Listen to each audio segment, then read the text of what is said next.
Chào mừng quý vị đến với bản tin thời sự quốc tế ngày 22 tháng 7 của SBNC với những tin tức nổi bật sau. Báo cáo đáng chú ý mới nhất, Nhật Bản đưa ra số lần kỷ lục đụng độ chiến cơ Trung Quốc ở không phận Tokyo. Mâu thuẫn Mỹ-Nhật vẫn xoay quanh tranh chấp quần đảo Senkaku điếu ngư.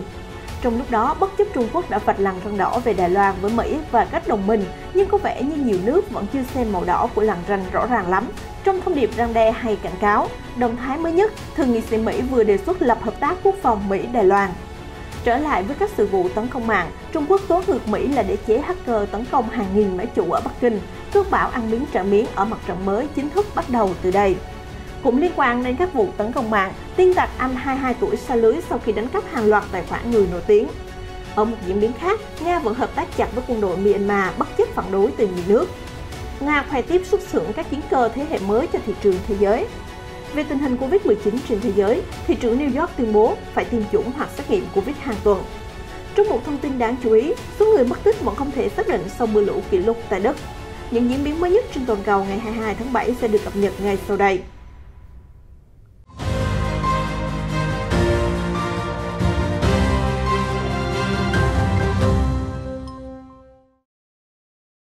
Trong một thống kê đáng chú ý vừa được Bộ Quốc phòng Nhật Bản công bố cho thấy, các phi đội chiến cơ nước này đã phải triển khai khẩn cấp để canh chừng những máy bay tiếp cận không phận, tổng cộng là 30.000 lần. Số liệu này được tính kể từ khi lực lượng phòng vệ trên không bắt đầu nhận nhiệm vụ vào năm 1958. Con số 30.000 lần đã đánh dấu một cột mốc quan trọng thứ ba trong lịch sử, sau khi lần lượt chạm mốc 20.000 vào năm 2006 và 10.000 vào năm 1983. Một quan chức Bộ Quốc phòng Nhật Bản tiết lộ thêm rằng số lượng các vụ máy bay Trung Quốc tiếp cận không phận đã tăng lên rất nhiều và tốc độ đang ngày càng nhanh chóng. Theo số liệu của Bộ, các cuộc đụng độ giữa máy bay chiến đấu từ lực lượng phòng vệ trên không ASDF của Nhật Bản với máy bay Trung Quốc đã gia tăng kể từ khoảng năm 2012, khi chính phủ Nhật Bản đưa quần đảo Senkaku điếu ngư tranh chấp với Trung Quốc ở biển Hoa Đông vào quyền kiểm soát của nhà nước. Những con số biết nói đã diễn tả thông điệp răn đe mà Trung Quốc liên tục gửi đến xứ sở mặt trời mọc. Về chi tiết số liệu thống kê, có 900 vụ đụng độ hàng năm trong thời kỳ chiến tranh lạnh, sau đó đã giảm khi Liên Xô sụp đổ vào năm 1991. Số liệu hàng năm dao động từ 100 đến 300 trong những năm 1990 và 2000. Trong năm tài chính 2016, ASDF đã đụng độ máy bay chiến đấu của các nước với con số kỷ lục là 1.168 lần, trong đó có 851 lần là những màn bấm đuôi, kề sát để chống lại máy bay Trung Quốc. Theo Focus Taiwan, một nhóm lưỡng đảng gồm 13 thượng nghị sĩ Hoa Kỳ đã đưa ra một nghị quyết kêu gọi thiết lập một chương trình hợp tác giữa vệ binh quốc gia Hoa Kỳ và lực lượng phòng vệ Đài Loan. Dự luật có tiêu đề là Đạo luật đối tác Đài Loan được đề xuất lên Thượng viện mới đây với sự trình bày từ các thượng nghị sĩ Rick Scott, Tammy Duckworth và John Cornyn. Trước đó, một dự luật tương tự cũng đã được đệ trình lên Hạ viện. Theo tuyên bố của Thượng nghị sĩ Scott, dự luật mới sẽ thúc giục thiết lập quan hệ đối tác giữa vệ binh quốc gia Hoa Kỳ và các lực lượng phòng vệ Đài Loan, nhằm đảm bảo một lực lượng phòng thủ tổng hợp tốt nhất có khả năng triển khai nhanh chóng trong thời gian khủng hoảng. Biện pháp không ràng buộc này cũng kêu gọi tăng cường trao đổi giữa các quan chức quốc phòng và quân nhân hai bên với mục tiêu tăng cường lực lượng dự bị của Đài Loan và cải thiện khả năng tương tác giữa các nhánh khác nhau của quân đội nước này. Trong tuyên bố, ông Scott cảnh báo rằng Đài Loan phải đối mặt với mức độ gây hấn ngày càng tăng từ Bắc Kinh, khiến Mỹ bắt buộc phải đảm bảo lực lượng vệ binh quốc gia sẵn sàng hành động hỗ trợ Đài Loan nếu hòn đảo bị đe dọa. Còn theo Thượng nghị sĩ Duckworth, cũng là một cựu binh vệ binh quốc gia, người đã đến thăm Đài Bắc vào tháng trước, cho biết dự luật sẽ đánh giá các cách thức để tăng cường hợp tác với Đài Loan. Trong tuyên bố, bà Duckworth khẳng định hòn đảo là một đối tác chiến lược quan trọng của Mỹ ở khu vực Ấn Độ Dương-Thái Bình Dương. Do vậy, bà nói việc triển khai lực lượng vệ binh quốc gia là lý tưởng để hợp tác với Đài Loan trong các lĩnh vực như ứng phó khẩn cấp, phòng thủ mạng, giáo dục, trao đổi văn hóa và các chương trình tư vấn. Ở một diễn biến khác, các nhà ngoại giao cấp cao của Mỹ, Nhật Bản và Hàn Quốc đã gặp nhau tại Tokyo hôm thứ Tư ngày 21 tháng 7 để thảo luận về các vấn đề từ Triều Tiên và phản ứng Covid-19, đặc biệt là chủ đề về tình hình ở eo biển Đài Loan. Liên quan đến Đài Loan, các bên khẳng định nhu cầu duy trì hòa bình khu vực, thương mại không bị cản trở và tuân thủ luật pháp quốc tế, bao gồm tự do hàng hải ở Biển Đông và hơn thế nữa. Tất cả những tình tiết mới này sẽ có khả năng châm ngòi cho sự bùng nổ cơn giận dữ của Bắc Kinh vì lằn ranh đỏ Đài Loan liên tục bị Hoa Kỳ và các đồng minh chạm vào. Câu chuyện ăn miếng trả miếng giữa Mỹ và Trung Quốc đã tiếp tục lấn sang chủ đề tấn công mạng sau khi Washington và các đồng minh lên án Bắc Kinh các cuộc tấn công mạng trên khắp thế giới, đặc biệt là cuộc tấn công vào Microsoft Exchange. Trung Quốc hôm 21 tháng 7 cũng đã chính thức chỉ đích danh Mỹ là kẻ chủ mưu cho các vụ tấn công vào mạng lưới các trường đại học Trung Quốc và các cơ sở nhạy cảm của chính phủ. Trong thông báo được đăng tải trên trang Thời báo Hoàn Cầu của Trung Quốc, mặc dù không nói rõ nguồn gốc thông tin từ đâu, nhưng đã nêu ra 3 trường hợp hoạt động mạng độc hại liên quan đến Mỹ từ tháng 8 đến tháng 10 năm ngoái, được cho là nhắm vào máy chủ của các cơ sở nhạy cảm để tạo tiền đề cho các cuộc xâm nhập sâu hơn này. Cụ thể, vào tháng 10, một nhóm hacker Mỹ bị cáo buộc đã tấn công 2.426 máy chủ ở Trung Quốc, hầu hết nhắm vào các cơ sở đảng và chính phủ, cũng như một công ty xe lửa, nhà máy thép và một số trường đại học. Tiếp đó, tờ Hoàn Cầu trích dẫn báo cáo mà không cung cấp chi tiết cụ thể về một cuộc tấn công khác đã được thực hiện trong cùng tháng nhằm vào 993 máy chủ của trường đại học ở các tỉnh Quảng Tây, Quảng Đông và Sơn Tây, cũng như Ủy ban Công nghệ cấp tỉnh và Văn phòng Thương mại.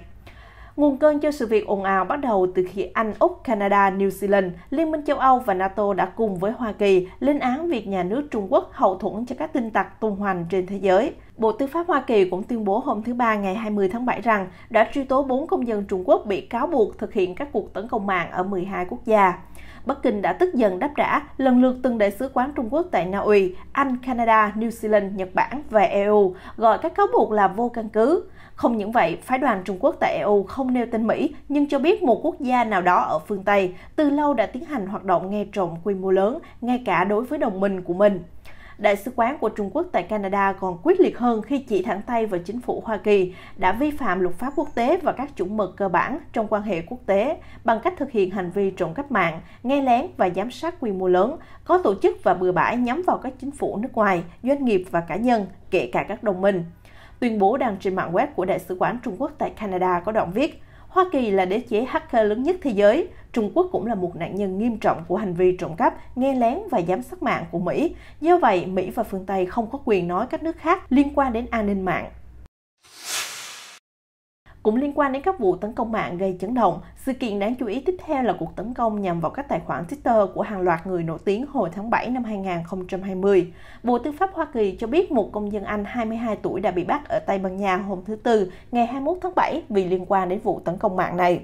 Theo Reuters, 5 thành viên được cho là có tên John James O'Connor và chuẩn bị đối mặt với nhiều cáo buộc bên cạnh sự vụ Twitter. Đơn cử như anh ta bị cáo buộc trong một đơn khiếu nại hình sự về việc xâm nhập máy tính nhằm chiếm đoạt tài khoản Twitter và Snapchat và đánh cắp thông tin mạng của một thanh niên 16 tuổi. Một tin tặc sa lưới thứ hai được xác định là Graham Evans Clark, 18 tuổi, trước đó đã bị buộc tội liên quan đến vụ tấn công vào ngày 30 tháng 7 năm 2020 vì đóng vai trò trung tâm trong vụ tấn công và sử dụng Twitter, biệt danh là Chris 5270. Được biết, cuộc tấn công Twitter vào tháng 7 năm 2020 đã chiếm đoạt nhiều tài khoản Twitter, bao gồm cả tài khoản của những nhân vật đặc biệt không tưởng như Tổng thống Mỹ Joe Biden, khi đó là ứng cử viên đảng Dân Chủ, và CEO Tesla Elon Musk. Thậm chí một loạt tài khoản của cựu Tổng thống Barack Obama, cựu Thủ tướng Israel Benjamin Netanyahu, tỷ phú Bill Gates, Warner Buffett, ngôi sao truyền hình thực tế Kim Kardashian và rapper nổi tiếng Kanye West cũng bị tấn công. Theo đó, một loạt tài khoản nêu trên đã đồng loạt đăng tải bài viết chiêu dụ mọi người có 30 phút để gửi 1.000 đô la Mỹ bằng Bitcoin để nhận về số tiền gấp đôi. Twitter sau đó phải ngăn chặn chức năng nhắn tin và đăng bài viết của một số tài khoản đã xác minh trong vài giờ cho đến khi bảo mật cho các tài khoản có thể được khôi phục. Đơn khiếu nại hình sự đã được gửi từ sàn giao dịch tiền điện tử như Business, Gemini và Coinbase, cũng như các công ty bao gồm Apple và Uber Technologies. Trong đó cáo buộc những tin tặc đã nhận được khoảng 117.000 đô la thông qua 415 lần chuyển tiền. Bên cạnh đó, 2 địa chỉ Bitcoin khác đã được đăng tải cũng thu về thêm 6.700 đô la thông qua 100 giao dịch. Trong cuộc tấn công này còn có 2 tin tặc khác đóng vai trò là trung tâm là Nima Salih và Mason Shepherd đều bị buộc tội hình sự vào ngày 30 tháng 7 năm 2020. Vai trò của 5 thanh niên người Anh 22 tuổi O'Connor trong vụ tấn công được đưa ra ánh sáng sau khi FBI tiến hành điều tra và kịp thời ngăn chặn tin tặc này tấn công một số tài khoản Twitter khác nữa, trong đó có thể gồm tài khoản của cựu Tổng thống Donald Trump. Một phát ngôn viên của Bộ Tư pháp cho biết O'Connor dự kiến sẽ có một phiên điều trần trước tòa ở Tây Ban Nha vào thứ Năm ngày 22 tháng 7. Chính biến tại Myanmar vẫn chưa lắng dịu khi mới đây các nhà hoạt động nhân quyền đã cáo buộc Nga hợp pháp hóa chính quyền quân đội bằng cách tiếp tục các chuyến thăm song phương và các giao dịch mua bán vũ khí. Người đứng đầu nhà xuất khẩu vũ khí nhà nước của Nga hôm thứ Tư 22 tháng 7 cũng tự khẳng định rằng Moscow đang hợp tác chặt chẽ với chính quyền quân đội của Myanmar để cung cấp cho nước này các khí tài quân sự bao gồm cả máy bay. Hãng thông tấn Interfax dẫn lời Alexander Mikhail, người đứng đầu công ty sản xuất vũ khí Rosneft của Nga cho biết, có sự hợp tác chặt chẽ giữa Nga và chính quyền cầm quyền Myanmar trong việc cung cấp các sản phẩm quân sự, bao gồm cả máy bay. Ông Mikhail mô tả Myanmar là một trong những khách hàng chính của Rosneft ở Đông Nam Á và là đối tác quan trọng của Roster, tập đoàn quốc phòng và hàng không vũ trụ quốc gia của Nga. Những tuyên bố được đưa ra tại triển lãm hàng không MAKS hàng năm của Nga mà Tổng thống Vladimir Putin cũng đã đến tham dự. Bộ trưởng Quốc phòng Nga Sergei Shoigu nói với lãnh đạo quân đội Myanmar, Thống tướng Min Aung Hlaing trong chuyến thăm thủ đô của Nga vào tháng trước rằng Moscow cam kết tăng cường quan hệ quân sự. Mối quan hệ quốc phòng giữa hai nước đã phát triển trong những năm gần đây với việc Moscow cung cấp các khóa đào tạo quân đội và học bổng đại học cho hàng nghìn binh sĩ, cũng như bán vũ khí bất chấp việc một số nước phương Tây đưa quân đội Myanmar vào danh sách đen.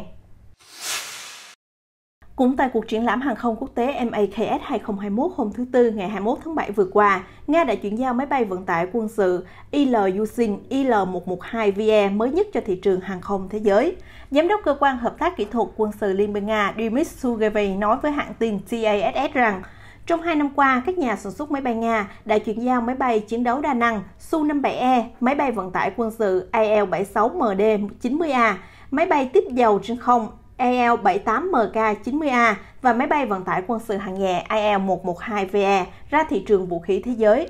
Ông Sugevy cho biết, Nga cũng coi trọng việc cung cấp các phương tiện bay không người lái mới nhất cho thị trường vũ khí thế giới. Ông nói thêm, hôm nay chúng tôi đang cung cấp một số phương tiện bay không người lái cho các đối tác, hệ thống máy bay không người lái Oles-10i và phương tiện trinh sát đường không đa năng Orion-E. Cục trưởng Cục Hợp tác Kỹ thuật Quân sự Liên bang Nga cho biết, máy bay từ lâu đã chiếm một tỷ trọng đáng kể trong xuất khẩu vũ khí của Nga. Máy bay vận tải quân sự hạng nhẹ AL-112VE là phiên bản sửa đổi xuất khẩu của máy bay AL-112V, được phát triển cho không quân Nga và được thiết kế để chở hàng hóa, phương tiện, khí tài quân sự, đạn dược và nhân viên. Chiếc máy bay tiên tiến này có khả năng linh hoạt và mở rộng để chuyên chở hàng hóa và hoạt động thông suốt ngày đêm, đồng thời mang lại nhiều lợi thế cạnh tranh khác. Sự kiện MAKS 2021 là một trong 3 triển lãm hàng không hàng đầu thế giới đang diễn ra ở thị trấn ngoại ô Zhukovsky của Moscow từ ngày 20 đến ngày 25 tháng 7.